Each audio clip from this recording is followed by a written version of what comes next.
बिस्मिल्लाहिर्रहमानिर्रहीम। अस्सलाम वालेकुम। Doctor Neelam Javed, physiotherapist, again with new video. आज जो मैंने टॉपिक सेलेक्ट किया है वो है wrist drop.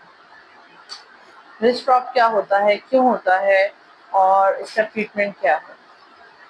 Wrist drop nerve injury की वजह से होता है मोस्टली। वो नर्व कौन सी होती है, वो होती है रेडियल नर्व। रेडियल नर्व एक ब्रांच है ब्रेकियल प्लेक्सिस की, जो कि हमारे रिस्ट के एक्सटेंसर मसल्स, जो कि हमारी रिस्ट की ये मूवमेंट करवाते हैं, और हमारे फिंगर्स के एक्सटेंसर मसल्स जो हमारे फिंगर्स की ये मूवमेंट करवाते हैं, इनको सप्लाई करती है। नर्व एक समझ लें कि आप एक तरह की तार होती है जो कि सिग्नल प्रोवाइड करती है मसल्स को, और वो मसल्स कॉन्ट्रैक्ट करते हैं, मूव करते हैं। अगर नर्व्स ना हो तो मसल्स किसी काम के नहीं है। नर्व्स काम करती हैं जिसकी वजह से मसल्स एक्टिविटी परफॉर्म करते हैं। अब जब रेडियल नर्व डैमेज हो जाती है तो ये मसल्स की एक्टिविटी खत्म हो जाती है, हमारे रिस्ट की एक्सटेंशन और हमारी फिंगर्स की एक्सटेंशन खत्म हो जाती है। नर्व असल में निकल रही होती है हमारी गर्दन से, पूरा एक बंच निकल रहा होता है, उसको ब्रेकियल प्लेक्सिस कहते हैं।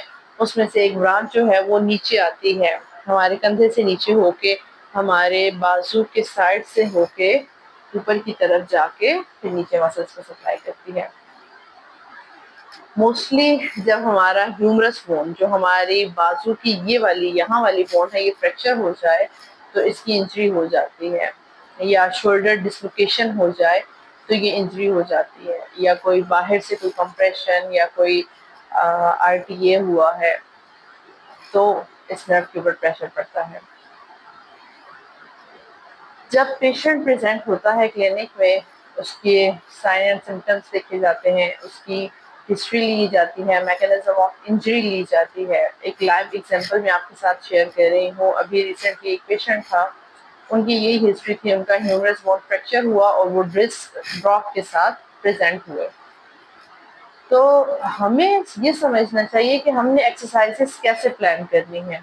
बहुत सारी एक्सरसाइजेस दे दी जाती हैं, पेशेंट्स भूल भी जाते हैं, लेकिन जो बेस्ट एक्सरसाइजेस हैं वो प्लान करनी चाहिए। पहले असेसमेंट की जाती है कि पेशेंट की कुछ मसल्स काम कर रहे हैं या नहीं। अगर कोई मसल्स की एक्टिविटी नहीं है तो पहले पैसिव मूवमेंट स्टार्ट करते हैं। फिर पैसिव मतलब कि बाहर से कोई कर रहा होता है, या पेशेंट अपने दूसरे हाथ से करता है या फिजियोथेरेपिस्ट करता है। उसके बाद फिर एक्टिव मूवमेंट्स पे काम किया जाता है, पेशेंट एक्टिवली परफॉर्म करता है मूवमेंट, और उसके बाद फिर रेजिस्टेंट मूवमेंट वेट्स के साथ, रेजिस्टेंस के साथ स्टार्ट की जाती है। इस तरह पेशेंट को लेके चलते हैं। स्टार्ट में नहीं, जब पेशेंट मूव ही नहीं कर सकता, उसके हाथ में हम डंबल पकड़ा दें या कोई वेट लगा दें या रेजिस्टेंस प्रोवाइड करें, उसको बोलेंगे एक्टिविटी करो, वो तो कभी रिकवर नहीं हो सकेगा।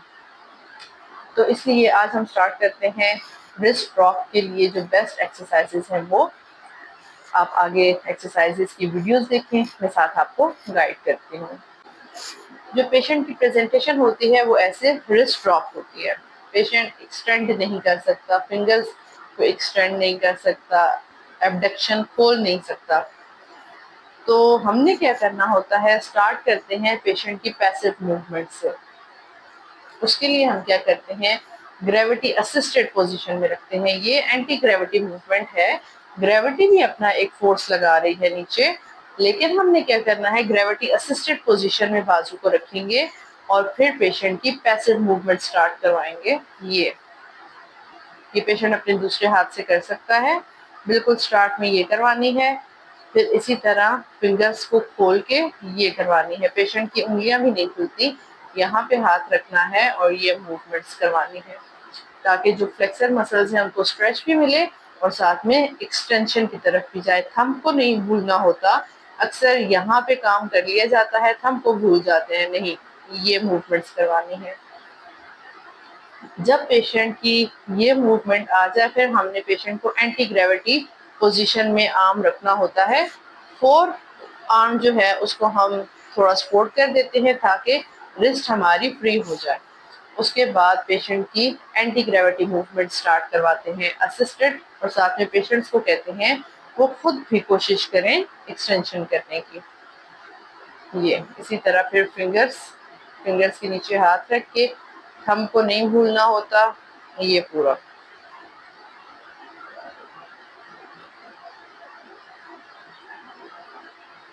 उसके बाद पेशेंट जब खुद कर सकते हैं तो फिर पेशेंट को खुद हम बोलते हैं ये मूवमेंट परफॉर्म करे without any assistance, full extension. फिर इसी तरह हाथ बंद करके फुल एक्सटेंशन। जब ये मूवमेंट आ जाती है उसके बाद हम हाथ में वेट पकड़ाते हैं, स्टार्ट 0.5 kg से फिर 1 kg फिर 2 kg तक लेके जाते हैं, और पेशेंट के हाथ में वेट होता है और पेशेंट की ये मूवमेंट होती है। हाथ में वेट पकड़ा हुआ है, जितना वेट स्टार्ट में पकड़ सकते हैं। घर में अगर डंबल नहीं है, कोई पानी की बोतल छोटी स्टार्ट कर लें, छोटी पानी की बोतल ले लें, वेट के साथ एक्सरसाइज शुरू करवा देते हैं। इसमें होता है कि हमारे मसल्स की एक्टिवेशन भी हो जाती है, हमारी जो रिस्ट है उसको थोड़े जो फ्लेक्सर मसल्स हैं उनको स्ट्रेच भी मिल जाता है। उसके साथ एक और मूवमेंट करवानी होती है, सुपिनेशन मूवमेंट।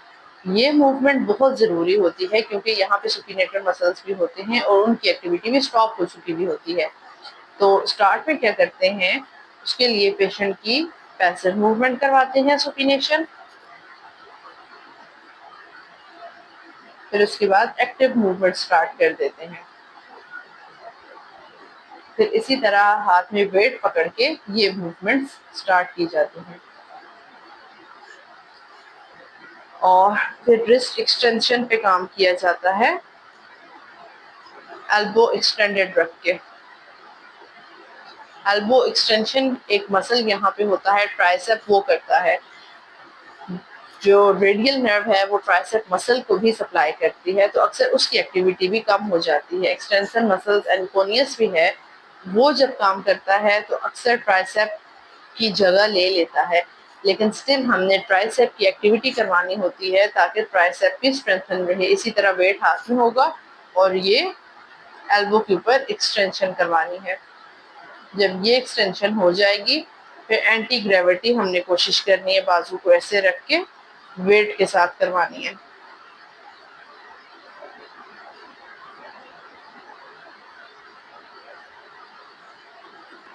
ये बहुत थोड़ी सी एक्सरसाइजेज हैं जो बहुत ज़रूरी हैं रिस्ट ड्रॉप के लिए। बहुत सी एक्सरसाइजेज आपको इंटरनेट पे मिल जाएंगी, यूट्यूब पे मिल जाएंगी। स्ट्रेचेस अलग से दे रहे होते हैं, स्ट्रेंथनिंग अलग से करवा रहे होते हैं। जो ये एक्सरसाइजेज मैंने बताई हैं इसमें एक ही एक्सरसाइज में हम स्ट्रेच भी दे देते हैं, स्ट्रेंथन भी कर देते हैं। तो इसलिए कंफ्यूज होने की ज़रूरत नहीं है कि ये एक्सरसाइजेज नहीं की, वो नहीं की। ये एक्सरसाइजेज ज़रूर परफॉर्म करें और फिर मुझे बताएं कि आपको इनसे फ़ायदा हुआ है या नहीं।